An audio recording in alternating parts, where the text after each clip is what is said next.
It's time for another NeoSPCC community update that we are delivering to you here when we are talking about things we did, things we do, and things we will be doing for you. Let's kick this off in the usual manner.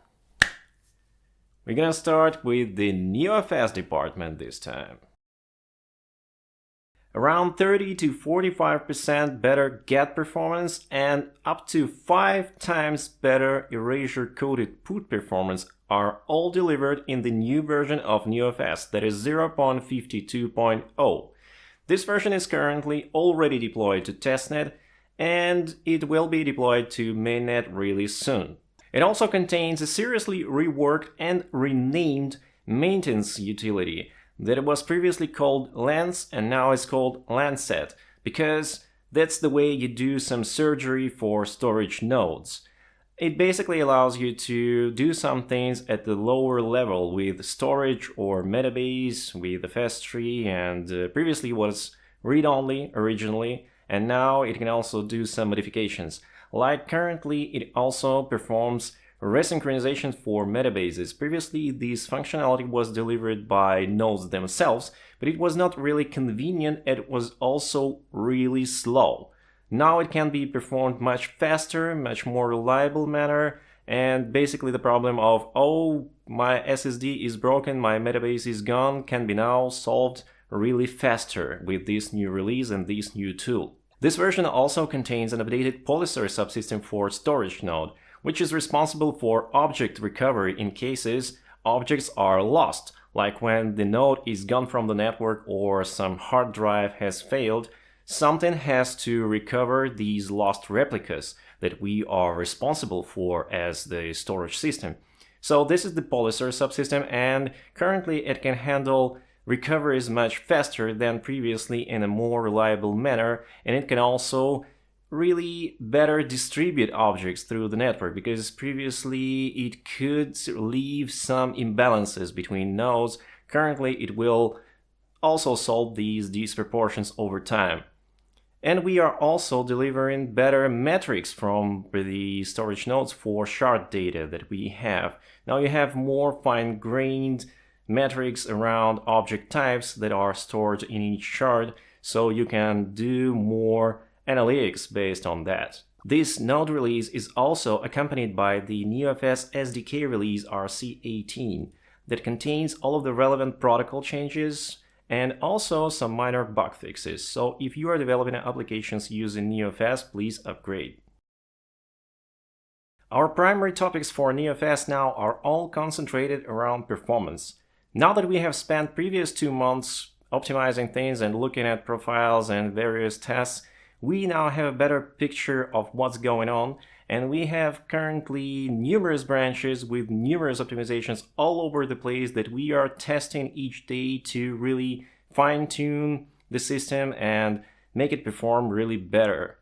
There are no big protocol updates currently planned, but we will be delivering some minor things, like we want to make lock operation a separate verb from the NeoFS protocol standpoint, and will allow it to have some different access controls, which is important for long-term management of the protocol and long-term maintenance of these things. Also, we are going to be improving the way containers are created, because currently there is a gap between container creation and ACL setting if you need them, but most of the time you do, because this is a frequently used feature. So we're going to be providing a new API that's going to be able to stuff this EACL right into the container when it's created, closing this gap and making things a little more reliable and also a bit faster for you. So these are minor things, but at the same time, yes, we're going to be fine-tuning them. Otherwise, we're all concentrated on the functionality we already have and we want it to be performed perfectly. We are moving to TLS-only mainnet for NeoFS.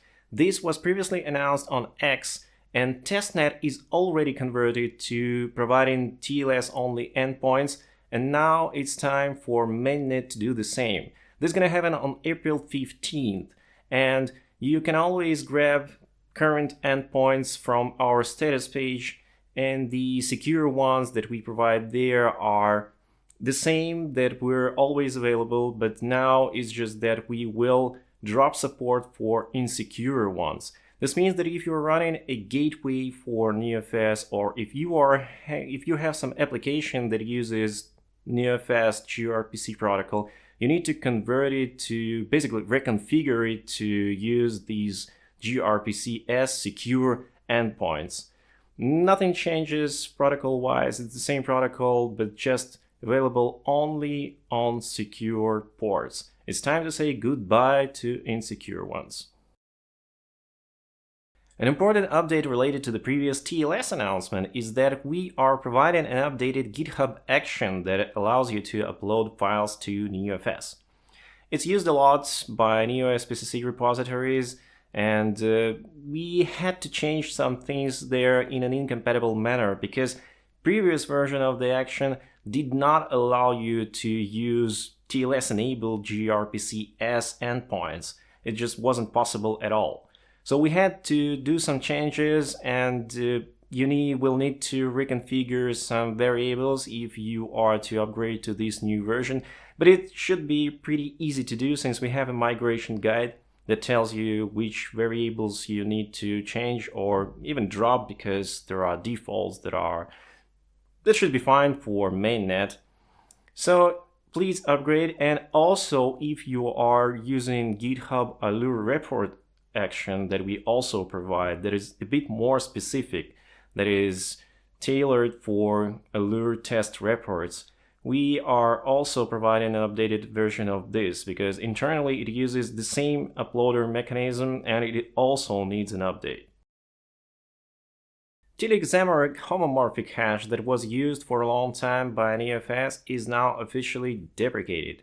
We are going to be removing support for it soon from Node, and also we are going to be providing updates to SDK that will try to smooth out this transition process, but we will no longer be calculating these hashes and no longer will be storing them. Of course, all the objects are all gonna still have them because that's a part of the header, but they have both SHA-256 and TLS-only hashes as well. So we think this will improve performance for NeoFS and also will remove this hash that is known now to be broken. So there is no need for it. We don't have any functionality that is currently dependent on this hash. So we're going to be providing this update without losing any functionality NeoFS currently provides. With some important bug fixes and API updates, we are providing you with a REST Gateway version 0.17.0. It adds some APIs that were missing previously that were provided by NeoFS in previous releases, and now you can also use them via REST Gateway. And also it removes some of the deprecated APIs and options that are no longer relevant and no longer needed. So if you are using NeoFS REST Gateway, please explore new functionality, and if you are running a gateway of your own, please upgrade to this new version. We went through 2 releases of S3 Gateway in the past 2 months, and both were very prominent. The first one is 0.42.0, and it has moved all of the bucket settings and notification settings and bucket tags and things like that from objects in container to container attributes that are currently mutable, as we remember from previous episodes. The old scheme was very problematic in that it allowed any user with put permissions for the bucket to change its settings. For NeoFS, it didn't really matter because it doesn't differentiate objects with data from the settings objects. But for S3, these are very different matters. So now they are clearly separated, and your containers or buckets in S3 terminology only contain the data that you want to store. So it's an important change, and S3 Gateway currently allows you to migrate these old settings from objects to attributes. It does this automatically once you are accessing these containers. But this migration will be removed eventually because we don't think a long transition period is needed right now for it.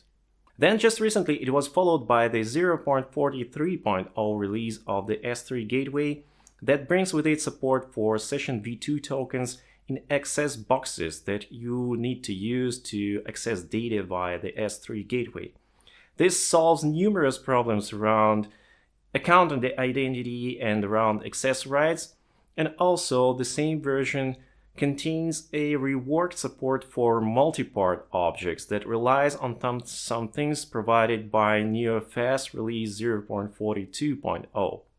The changes in Node are really minor, but for S3 it allows to solve some of the problems that were previously not really solvable, because we can provide things like getting part of the objects after update, which is pretty natural for S3, but S3 gateway previously did not support it. And we also have removed the limit of 300 parts per object that was previously a limitation of the S3 gateway. Currently, we're still testing this new S3 gateway version, but we are pretty much satisfied with the way testing goes now, and we don't have any plans for big changes there. I think it's pretty much stabilized at this point. Now on to blockchain side of things. With 2 releases of NeoGo made in past 2 months, and the recent one being 0.118.0, we have delivered generic entry script parser that is currently heavily used by NeoFS node and that you can use also in your projects. It allows you to easily, and that's the main thing there, because it was always possible, you can always go through bytecode in various ways, but it was never really fun to do. But if you want to make it easy and fast, you can use our generic parser, and you can take any transaction, parse its entry script, and get some meaningful result. It also has support for really standard things like NEP11 or NEP17 transfers. So it can extract all of the data from the entry script quickly for you if you want to do that. So that is delivered and, as I have said, used already. And also we have improved our virtual machine reference counting, because the work that we are doing for opcode pricing optimization is heavily reliant on the reference counter, and while working around it and seeing how it works, what's going on inside the virtual machine, we also have found some ways to improve it, of course. So it's also delivered. And also we have completed the port of our reference counter to the C# node virtual machine, which is important because it improves performance there and also lays some ground for our future work around opcode pricing. The primary focus for the whole blockchain department right now is completing the opcode pricing model and delivering it to production. Now that we have reference counting aligned between nodes, we can finalize it, because the model we have now, as I have said, really relies on reference counting. So we are going to be doing this in the next 2 months, and I think it's going to be delivered. Another thing that we will be working on is improving our Go compiler. We have a set of prioritized tasks for it in some areas that are either completely unimplemented, like array support for compiler, or things that we are kind of supporting, but there are edge cases that can lead to some bad code produced by the compiler. We want to minimize the risks there, so we are going to be improving the compiler we provide. Also, we are interested in improving our NeoFS-based state synchronization mechanism. It currently works functionally, and you can use it, but at the same time there are areas of improvement where we know we can make some things work faster for you in this case, and we are going to be delivering these optimizations. There are also other things that we are interested in more long-term, like the limited time storage or some RPC client improvements around context handling. But these are less prioritized than all of the things that I have talked about previously. So we will be move into them, but I'm not sure we will deliver anything in this area in the next 2 months. Still, these topics are relevant, and I think eventually we will get there as well.